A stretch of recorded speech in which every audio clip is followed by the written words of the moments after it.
Nanood uli ako ng parada nila. Independence Day nila ngayon eh. Kaya ayan, ayan yung parada.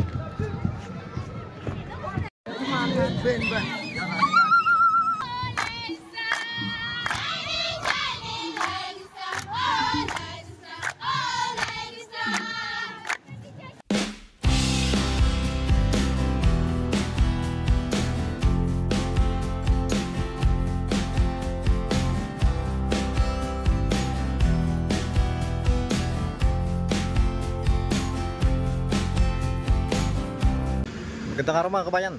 Ngayon nga pala 9th of July. Ngayon yung ika-14 na anibersaryo nila ng Independence Day. Kaya ang bala ko, pumunta ng maaga doon sa may Kabayanan para ma-share ko sa inyo kung paano ba sila mag-celebrate dito ng Independence Day. Kaya alas 8 pa lang, pumunta na kami ni Benjamin doon sa may kalsada kung saan dumadaan yung parada. Napaaga pala yung dating namin dahil nung dumating kami doon, hindi pa talaga nag-uumpisa. Paparating pa lang yung mga iba't ibang eskwelahan, yung mga estudyante ng mga iba't ibang eskwelahan. Napakarami nila. Meron na akong ganitong video dati doon sa dati kong channel. Pero yung mga video ko doon, nag-uumpisa lagi sa mga estudyante na yung nagmamarcha. Ang talagang umpisa pala ng parada nila, mag-uumpisa sa mga sundalo.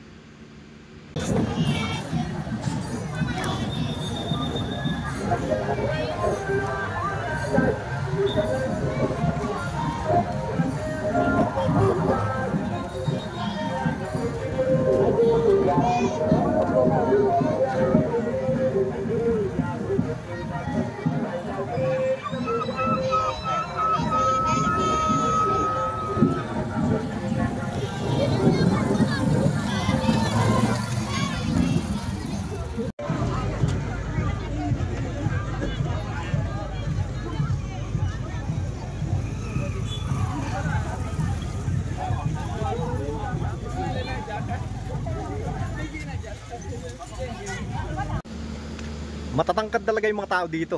Napakarami kong nakita, siguro mga approximately mga 7-footer. Ang daming mga sobrang tataas. At yung mga estudyanteng lalaki, ang napansin kong karaniwang height nila, siguro mga 5'10" siguro, tataas. Yung mga high school na, mga 3rd year, 4th year siguro yun, mga ganon. Ang daming ganon. Karamihan sa mga secondary school nila, ganyan yung mga height. Ang tatangkad niya, no? Sabi nila dito, yung mga sa eskwelahan daw, babae at lalaki, puro daw kalbo. Pero doon sa parada kanina, napansin ko, meron pala mga eskwelahan na yung mga babae, pwede rin magpahaba ng buhok. Itong grupo na to, halos lahat sila, mahahaba naman yung buhok.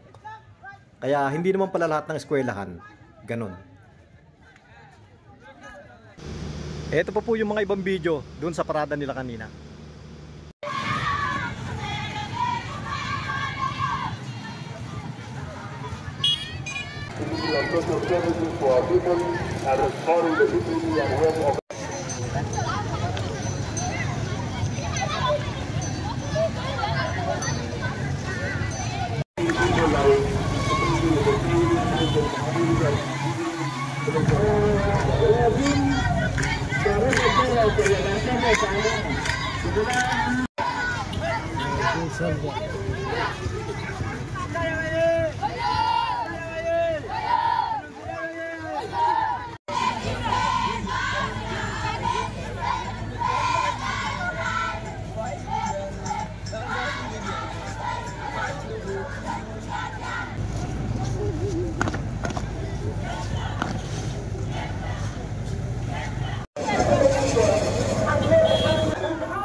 Hindi ko natatapusin yung parada, napakahaba eh. Dito hindi pa nag-uumpisa pero napakarami nang nando sa unahan. At mamayang hapon naman, doon naman ako pupunta sa maya tinatawag nilang Freedom Square. Meron daw mga magpe-perform din doon, mga magsasayaw, mga iba't ibang tribes nila. Kaya ibukod na lang natin yung video para sa hapon. At yan lang po muna sa ngayon mga kabayan. Sana po nagustuhan nyo rin yung sinare ko ngayon at maraming salamat po doon sa mga laging nanonood ng mga ina-upload ko.